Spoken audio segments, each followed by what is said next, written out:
It's me, Amanda, the Lazy Stitcher, and today we're going to talk about the books I read in March, which, it's the end of April now, and I'm going to have to make the April book video soon, but the reason I'm talking about it now, I did do a recording of this, and unfortunately my computer lost it. And so I have to do it again, and then I would have done it again sooner, but my kids got sick and were home from school. My daughter was home from school for like a full week, and then they had their spring vacation. So it has been a thing. So anyway, today is finally the first day I have where I can re-talk about these books. Hopefully I'll remember like what I actually felt about them. Okay, let's start with some stats. So I read 5 books in March, which is not a lot of books for me. However, in terms of pages, I read 2,594 pages, which I think is still the highest so far that I've had. It's because one of those books was extremely long. And I have it as 13.77 hours of audio, but that is not accurate. I'll explain why a little bit later. So let's go ahead and get into the books. The first book I finished in March was Devil in Winter by Lisa Kleypas. This is the 3rd book in the Wallflower series. This one focuses on Evie, who is probably the shyest of the Wallflowers. She has a stutter, and it's been hard for her to get any male suitors. So poor Evie, and she has this very abusive family. And they are trying to get her to marry her cousin. And she is just like, I just want to peace out. I want to get away from you guys. Like, you guys are awful to me. And she's trying her hardest to leave. So she comes up with a plan. She talks to, if you remember him from the last book, Sebastian St. Vincent. And she's like, hey, you've got a title. And you can marry me. I've got money. That's why my family's bothering me so much. So let's just make this a marriage of convenience, and there we go. So that's the basic premise of this book. And he was, of course, the villain from the last book. So he's a dastardly, rakish character. I know that this book is the favorite of a ton of people, but I just didn't. Sebastian St. Vincent didn't do it for me. And I think that might be a legal opinion to have. I didn't hate him or anything.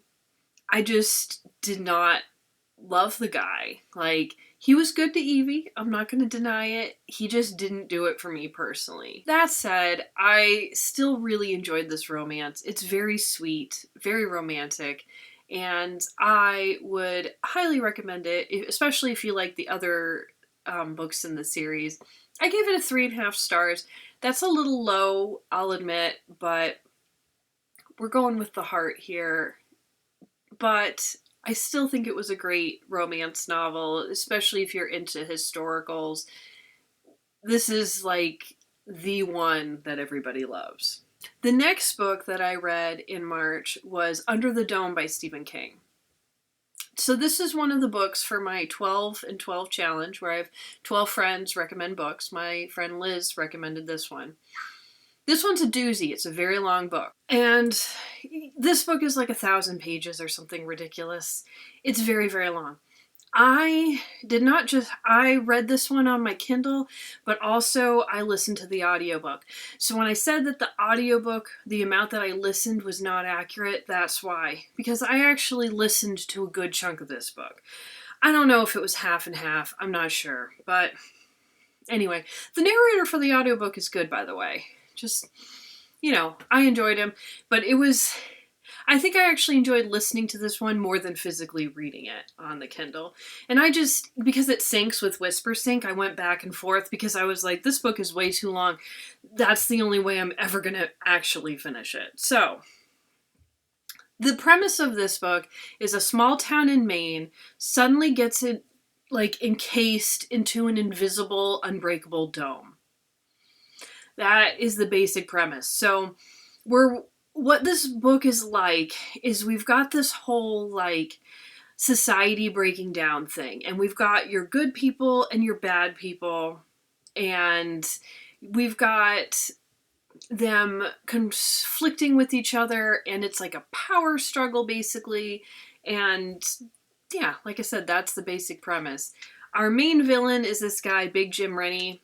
Fantastic villain, I have to say. Very realistic, like obnoxiously so.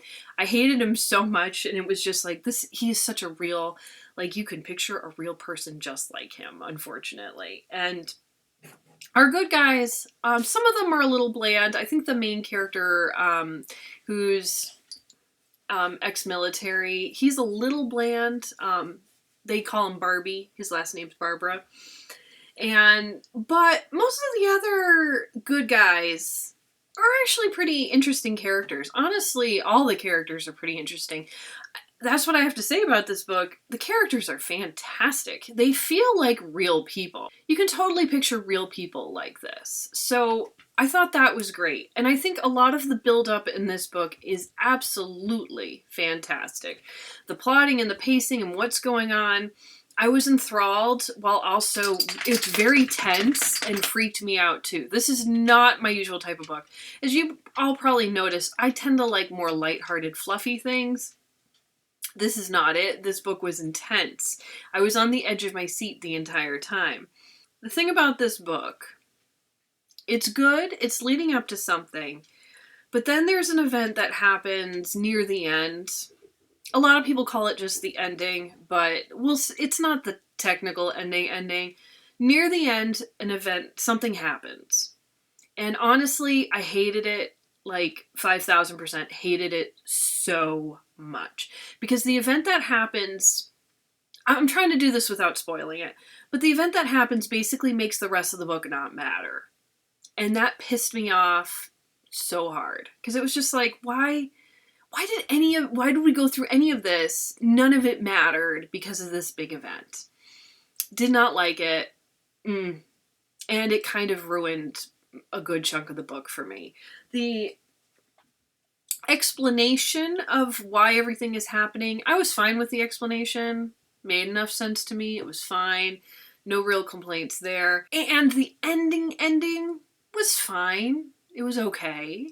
Like, I didn't hate it. The thing that happens in the book ruined an amazingly, fantastically set up book, in my opinion.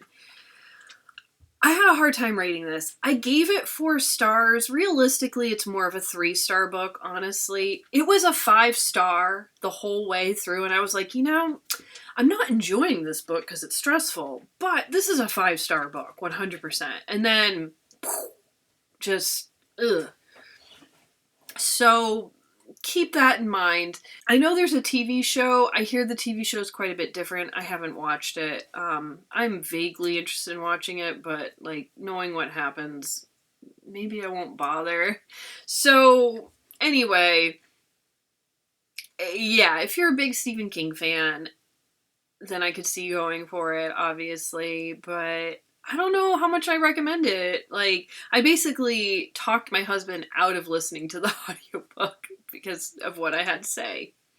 The next book I have is To Cage a God, by Elizabeth May. Now, this is the Illumicrate edition. It's gorgeous. Ooh, look at that pretty book. So anyway, this one is basically taking place in a sort of Russia-ish fantasy world. And basically there are gods that can be caged inside of trapped inside of a person, and then the person can use the god's powers. And usually it's only the aristocracy that has this ability, but there are 2 foster sisters, so they're not blood sisters, but they're sisters, who were raised by a woman who caged gods inside of them with the hope of taking down the Tsar and everything else. Emperor. I forget what they actually call him, because they call the wife an empress, but you get the idea. I mean, great concept. I found myself just kind of with this book throughout. Like, I enjoyed it. I didn't dislike it at all, but it was very meh to me. And I was trying to, like, pinpoint, like, why am I not more into this book? First of all, it's kind of slow and not a whole lot happens. And even when there are big events, I don't feel like we really get the ramifications of those events. I feel like the events are kind of muted, in my opinion, in the way they're treated. But I think the biggest problem with this book is the characters. I didn't care about any of them. And I was like, why don't I? And I realized after a while, I think the characters all have the same personality. They're all kind of like sassy, and they have a decent, there's a decent banter style, but I feel like the bantering between almost all the characters is basically the same. And they're just all kind of like sassy and mad. All of them. And there is a male character. He's a little bit different, but basically the only difference with him is also he simps for his wife, which I'm here for that. But like, there is a there's basically two romances. There is a straight romance and there is a sapphic romance in this as well. So it's got that going for it. But yeah, as a whole, this book was just this is like, I'm pretty sure I rated it 3 stars. This is the definition of a 3-star book. Was not worth it for me. And this book basically caused me, I'd had 3 duds in a row with Illumicrate, so I skipped the next 2 after this, because meh. And then the next book I read was Eleanor, Oliphant is Completely Fine by Gail Honeyman. This was another one for my challenge. This must have been the actual March book because I was trying to catch up with Under the Dome. This was recommended by my friend Heather, who is a childhood friend. We've been friends for a really long time. Now, this one I actually got from my local library. I was really excited that they have it. We have a very small library in my town, and they actually had this book. There's a big library in like another town nearby, but you have to pay if your address isn't in that town. Although I will actually be able to use that one soon. So anyway, so this one centers around a character named Eleanor Oliphant. It is basically a character study of her. She's a very strange person. She's very like, this is what she does, and she has very strong opinions on things. She's very rude and blunt, and just very, like, does not let loose or have fun, really. And she eventually starts to get a friendship with a new guy at her job named Raymond. And their friendship starts to cause her to realize some of the past trauma that she experienced. And I'm a sucker for these kind of books. I love a wacky lady character who needs therapy. I just love these kind of books. It's very similar to Interesting Facts About Space by Emily Austen. I read that recently too. I love that book, and this one has a very similar feel to it.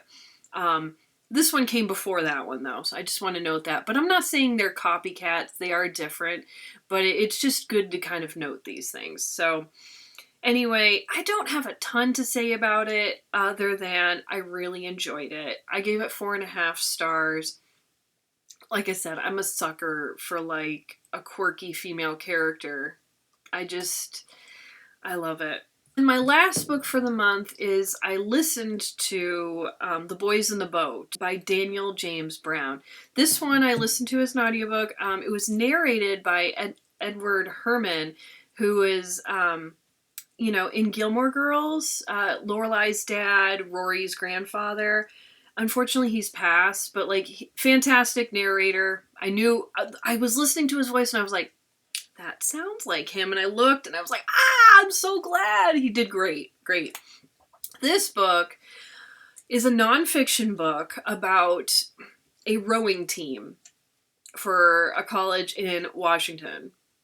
And they end up going to the Olympics in Berlin in the 1930s. So that's like super. This book was just such a surprise for me. My husband, he knew that there's a movie that fairly recently came out of this.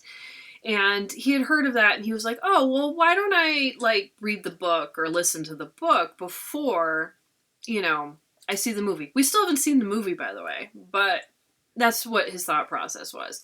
So I went ahead and I decided, you know what? I'm going to go ahead and listen to it. And like, this book was absolutely fantastic. I was so surprised because it is 100% not my normal thing.